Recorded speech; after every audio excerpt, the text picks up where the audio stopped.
Olá, meu nome é Elissa Pachowski e nesse vídeo eu quero apresentar brevemente o trabalho que eu desenvolvi em parceria com a professora Ana Ruth Miranda para esse evento online da Abralim, o Interab.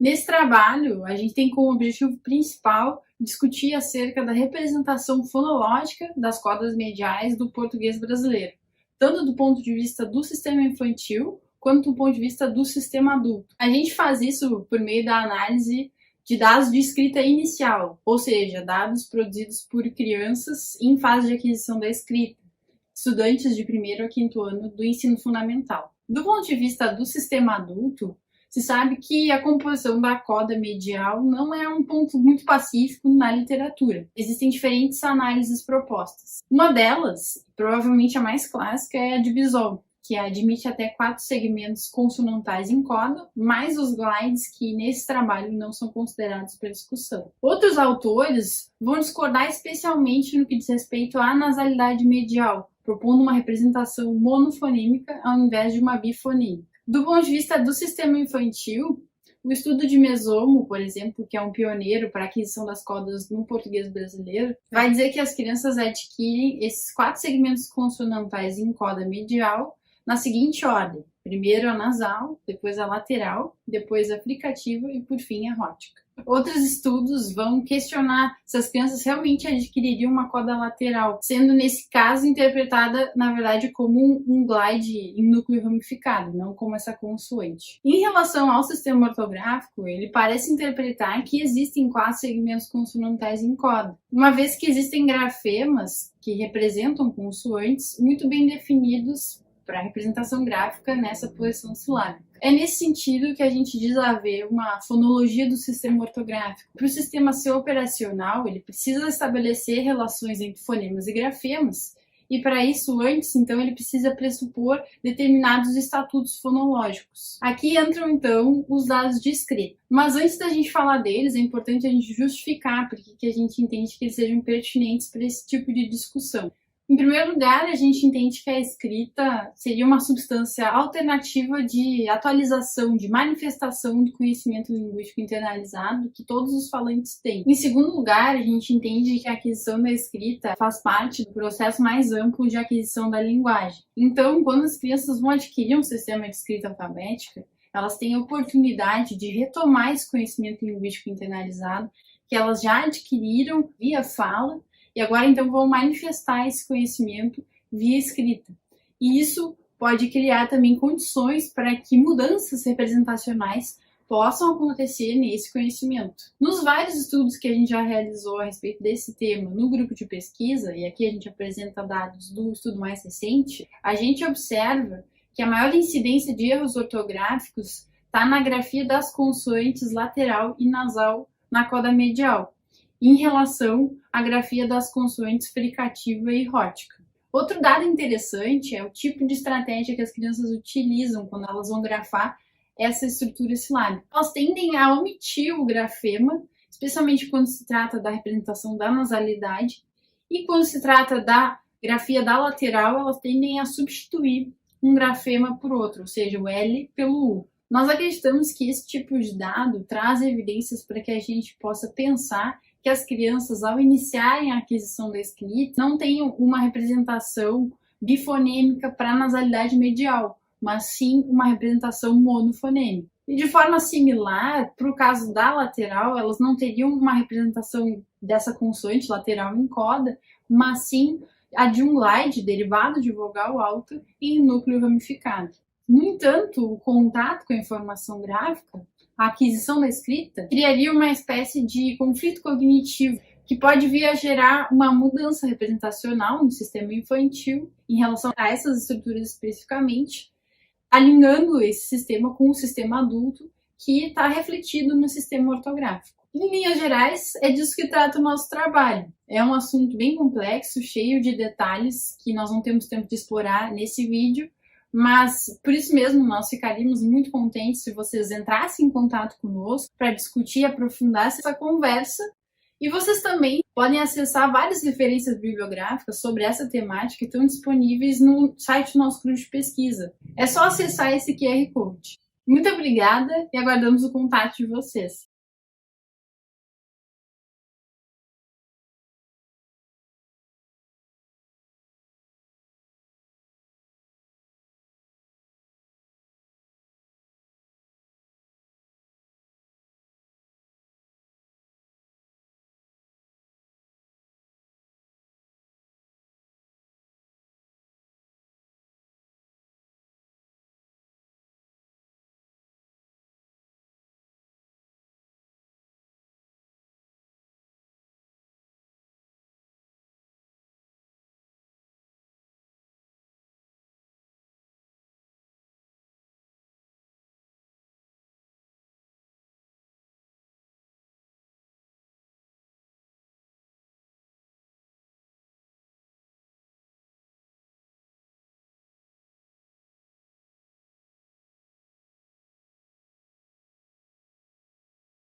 Formação continuada de professores, alfabetização e letramento de estudantes com deficiência visual em tempos de pandemia.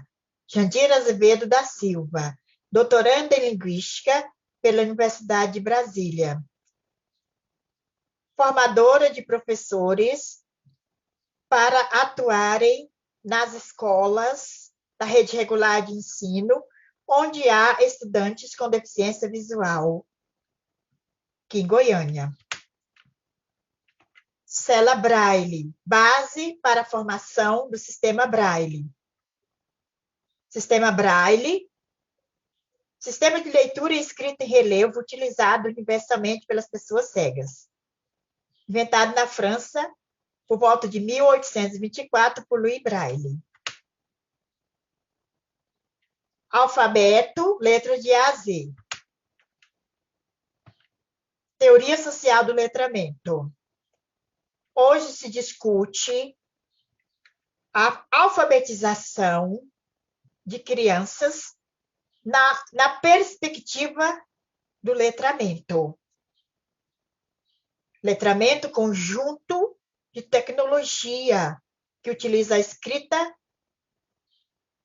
com objetivos específicos em contextos específicos. Kleiman, 2006.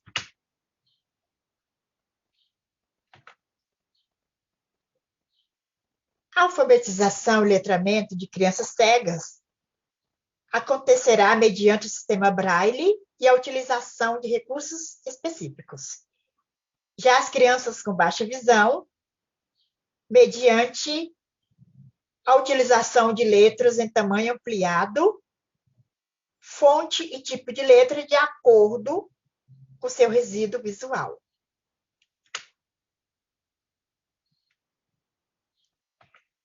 Exemplos de atividades para crianças cegas. Colocar para interagir com outras crianças para desenvolver a linguagem. Colocar em contato com objetos sonoros para desenvolver a audição. Colocar para manipular objetos diferentes para desenvolver o tato, que é para poder ler o braille. Exemplos de materiais em braille. Gibi da Turma da Mônica e livro didático em braille. Exemplos de materiais utilizados para escrita braille. Reglete de mesa e reglete de bolso. A metodologia adotada na formação ocorreu de forma interativa, dialogada, leitura de textos em braille, e teve como base os princípios da etnografia. Etnografia que permite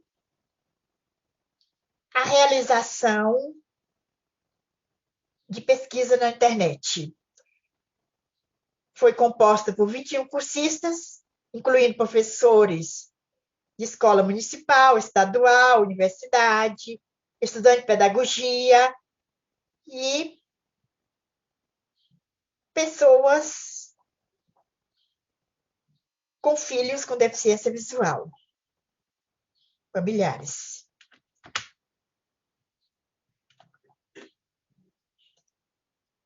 Ao final da formação, percebeu que houve resultados satisfatórios. Os cursistas mencionaram nas fichas de avaliação que sua aprendizagem foi relevante e levaram consigo as reflexões suscitadas durante as aulas.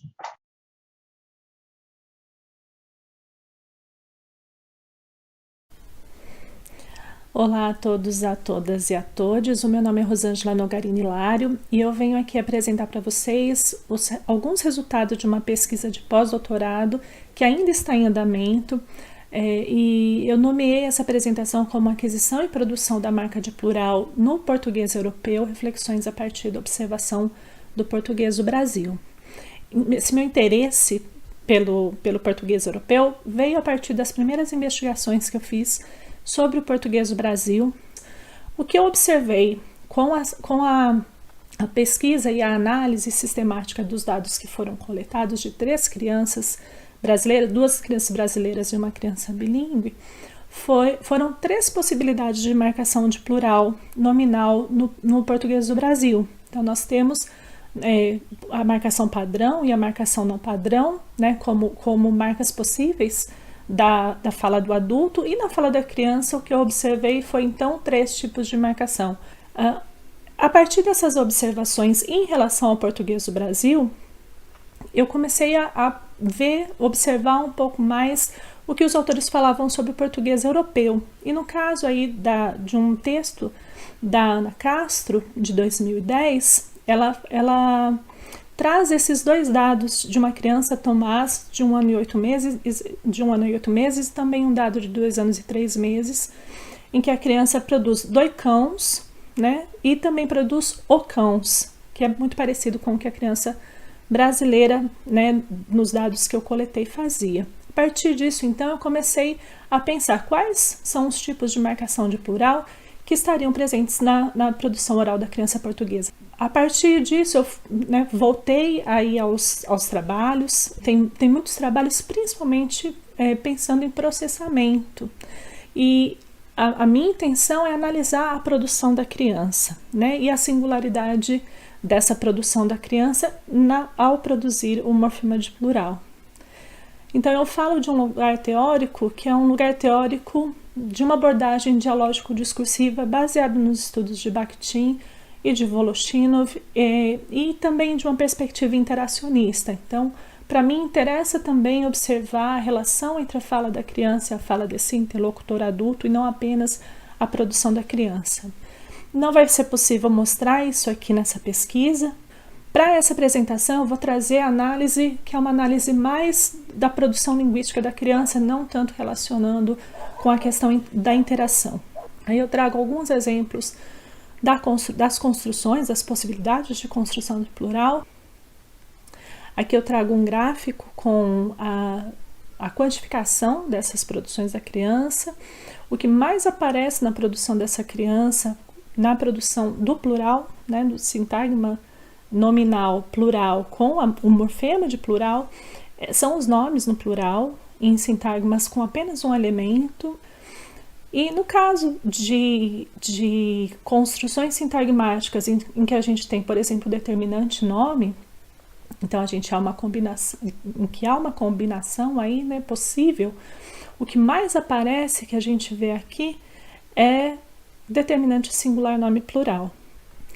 Como conclusões, nós observamos, então, na produção desta criança portuguesa, analisada de 1 ano e 10 meses a 2 anos e 10 meses, 2 possibilidades de marcação de plural no português europeu. Em sintagmas, no caso, que são sintagmas com mais de um elemento, então possibilitando aí essa combinação. Nós teríamos uma combinação que é determinante plural, nome plural, que no português do Brasil é uma produção que a gente chama de produção padrão, e determinante singular, nome plural, que no português do Brasil, tanto no português do Brasil quanto no português europeu, adulto, na fala adulta, essa construção não ocorre, não existe, mas ela existe durante o período de aquisição de linguagem, tanto para a criança brasileira quanto para a criança portuguesa.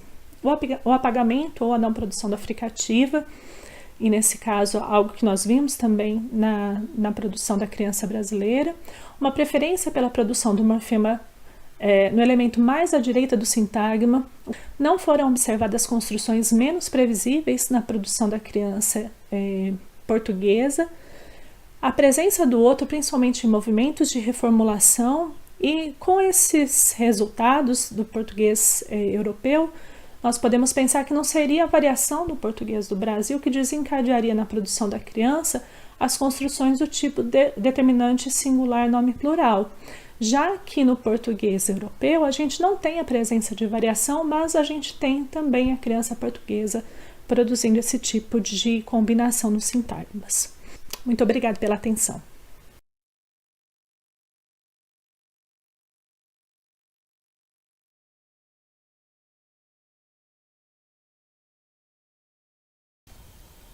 Olá, eu sou a Ariela. Eu apresento aqui meu trabalho intitulado Questa leu na finestra ou janela? Um estudo psicolinguístico sobre o custo de troca na alternância de línguas em bilíngues português e italiano, sob orientação da professora doutora Maiúce Borges Mota. O objetivo desse estudo é investigar o custo de troca na alternância de códigos, code switching, em bilíngues falantes do português brasileiro e do italiano. Para Bullock e Toribio, em 2009, o code switching é a habilidade dos falantes bilíngues de alterar, sem esforço, entre as duas línguas que lhes são conhecidas. Mesmo que a alternância de língua seja comum na vida cotidiana de muitas sociedades bilíngues, autores como De Bruyn e colegas apontam que são necessários estudos examinando quando e por que os bilíngues alternam entre as línguas e se a alternância entre línguas de fato não implica algum tipo de custo cognitivo. Um dos estudos fundadores da área é de autoria de Melter e Altport. Nesse estudo, os pesquisadores conduziram uma tarefa em que manipulavam a língua que o participante deveria nomear numerais coloridos. Os autores verificaram que os tempos de resposta eram maiores na condição em que a língua de resposta para o item alternava em relação à língua utilizada para nomear o item anterior, do que na condição em que os itens consecutivos eram nomeados na mesma língua. Esse efeito é denominado custo de troca. Assim, com base nesses pressupostos, o objetivo desse estudo é investigar o custo de troca na alternância de código, code switching, em bilíngues falantes do português brasileiro e do italiano. A pergunta de pesquisa é: a ocorrência de code switching gera maior ou menor custo de troca dos bilíngues do par português com italiano, comparando-se uma condição de uso forçado de uma língua com uma condição de escolha livre? A hipótese é de que falantes do par português-italiano se comportam como os falantes de basco e espanhol estudados por De Bruyn, e assim espera-se que haja custo de troca na nomeação de figuras. Para responder essa pergunta, utilizamos como instrumento uma tarefa de nomeação de figuras. Os participantes do estudo são 19 moradores da cidade de Bento Gonçalves, no Rio Grande do Sul, todos residentes na zona rural do município e falantes de italiano como língua de herança. A tarefa de nomeação de figuras requer que o participante nomeie oralmente figuras em português e italiano em duas condições, condição bloqueada e condição voluntária, e os tempos de resposta são registrados. Aqui é possível verificar como essa tarefa estava dividida: familiarização, condição bloqueada e condição voluntária. Quais foram, então, os resultados encontrados? Os tempos de resposta na condição bloqueada e na condição voluntária. A média dos tempos de resposta na condição bloqueada foi maior, 1046 milissegundos, enquanto a média geral de condição voluntária ficou em 974 milissegundos. A análise estatística inferencial mostrou que essa diferença foi significativa, o que sugere que poder utilizar livremente qualquer uma das línguas é menos custoso para o bilíngue português-italiano. Aqui podemos observar as médias na condição bloqueada. Verificamos que as médias das respostas em português foram mais rápidas do que em italiano. E aqui também a análise estatística mostrou que essa diferença foi significativa. Considerando agora apenas a condição voluntária, vemos que os participantes do estudo preferiram o italiano para nomear as figuras em 64% dos casos, enquanto o português foi utilizado apenas em 36% das nomeações. Além disso, nesse gráfico podemos observar as médias de tempo de resposta nas nomeações com alternância de língua, isto é, switch, e as médias de tempo de resposta quando o participante se manteve na mesma língua, não switch. Tanto em português como em italiano, observamos que as respostas foram mais rápidas quando o participante manteve a nomeação na mesma língua que o item anterior. Enquanto isso, as respostas com alternância de língua geraram tempos de resposta mais elevados. Assim, os resultados sugerem que o uso livre de duas línguas gera menor custo para o bilíngue, se comparando aos casos em que ele deve obrigatoriamente utilizar apenas uma das línguas.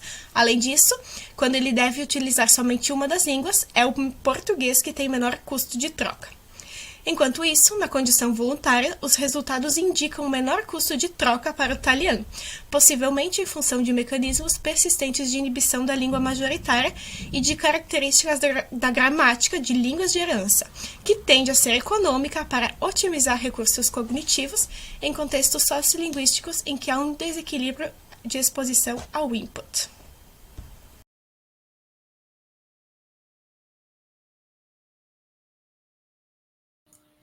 Olá, meu nome é Aline Pereira dos Passos, eu sou orientanda da professora doutora Ana Fontes, sou mestranda na área de psicolinguística na Universidade Federal do Rio Grande do Sul e o título do meu trabalho é A influência da experiência linguística na coativação de línguas na produção de memórias falsas por bilíngues.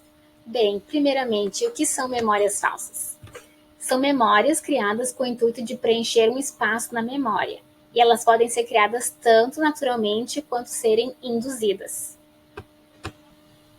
No caso do presente estudo, que ainda está em andamento, bilíngues português e inglês, que são estudantes de letras da Universidade Federal do Rio Grande do Sul, vão ser induzidos a criar memória falsa através do paradigma DRM, que é um paradigma que induz a memória falsa através de listas de palavras semanticamente associadas. Então, como funciona? Os participantes ouvem essas listas de palavras relacionadas que visam, então, a ativação de uma palavra que não é apresentada na lista. Por exemplo, elas podem ouvir a palavra weight, a palavra buttons e a palavra building, entre outras, mas não ouvem a palavra elevator, mas elas podem ser induzidas a pensar na palavra elevator. Essa é a memória falsa. No teste de recall, então, os participantes devem tentar lembrar o máximo de palavras que eles ouviram na lista. Depois, eles vão ter que tentar reconhecer essas palavras que eles ouviram, que é o teste de reconhecimento. O efeito de falsa memória se dá quando os participantes se lembram ou reconhecem a palavra elevator, que foi o exemplo que eu dei, que não estava na lista. O tipo de palavra não apresentada, manipulada nas listas, sejam elas cognatas, não cognatas, ambíguas ou não ambíguas, testará uma possível coativação de línguas, do português e inglês, que então apoiaria a hipótese do acesso lexical não seletivo, ou seja, que as línguas ficam num léxico integrado e não separadas. Além disso, a experiência linguística do bilíngue na segunda língua também seria um fator que influenciaria a produção das memórias falsas. O objetivo do trabalho, então, é investigar se a coativação das línguas, a ambiguidade lexical e a experiência linguística influenciam na criação de memórias falsas por bilíngues de português e inglês através do paradigma DRM. Sobre o método. Então, primeiramente, houve a elaboração dos estímulos. Para isso, ocorreu um pré-teste, onde os alunos do curso de letras da URGS, então, analisaram pares de palavras semanticamente associadas e apontaram em uma escala de 1 a 5 a probabilidade de eles pensarem na segunda palavra, dada a primeira palavra do par. Por exemplo, se eles viram o par wall brick, parede de tijolo, e tiveram que avaliar a probabilidade de pensarem em wall quando viram brick. Assim, então, foram selecionadas as 12 palavras mais bem avaliadas semanticamente para compor as listas. Ao total, foram formadas 54 listas de palavras semanticamente associadas, contendo 12 palavras cada lista. E como foi descrito um pouco antes, a aplicação do paradigma, o participante vai começar pelo teste de recall, onde ele vai ouvir uma lista de cada vez, palavra por palavra. Ao término de cada lista, então, o participante terá 1 minuto e meio para recordar e escrever o máximo de palavras que ele lembra ter ouvido. Ao final de cada teste de recall, começa o teste de conhecimento, que é o teste de recognition, onde o participante irá ser apresentado tanto as palavras que ele estudou, que ele ouviu, quanto as palavras que ele não estudou, palavras que não estão inclusas na lista. Após essa etapa, o participante também vai responder a um breve questionário de histórico de línguas O experimento todo está completo e será hospedado na plataforma no site LAPSE, que é o Laboratório de Psicolinguística na UEB. Como resultado, então, espera-se que as palavras cognatas e ambíguas levarão a maior produção de falsas memórias e também espera-se que quanto maior a experiência linguística do bilíngue, mais experiência, mais proficiência, maior a produção de memórias falsas. Muito obrigada.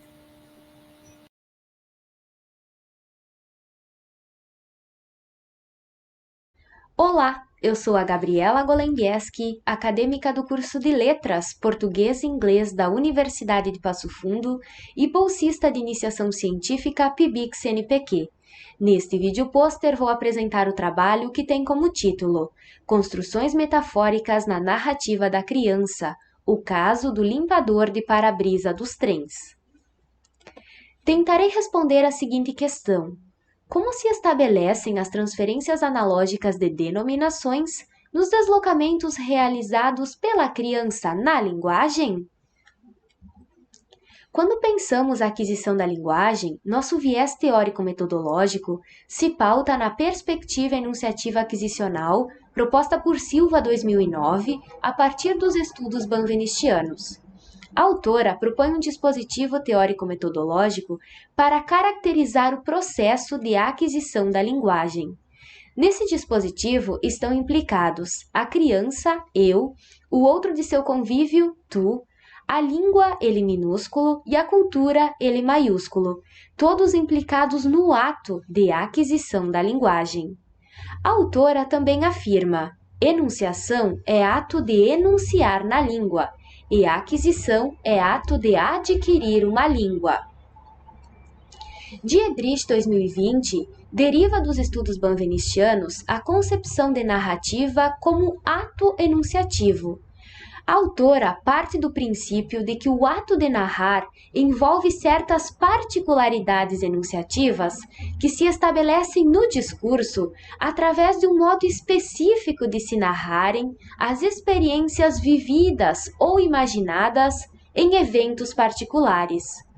Essas especificidades desse modo de narrar apresentam-se à criança em suas vivências em sociedade, nas quais as formas e os sentidos da língua-discurso colocam em evidência os deslocamentos empreendidos entre a realidade individual e a realidade social, essa dupla natureza da língua. Pensando nesse modo específico de se narrar, a criança pode realizar deslocamentos na linguagem e constituir no seu discurso transferências analógicas de denominações, que são as metáforas para Benveniste. Para ilustrar, apresento este dado. Eu nunca tinha isso do Thomas. É, né?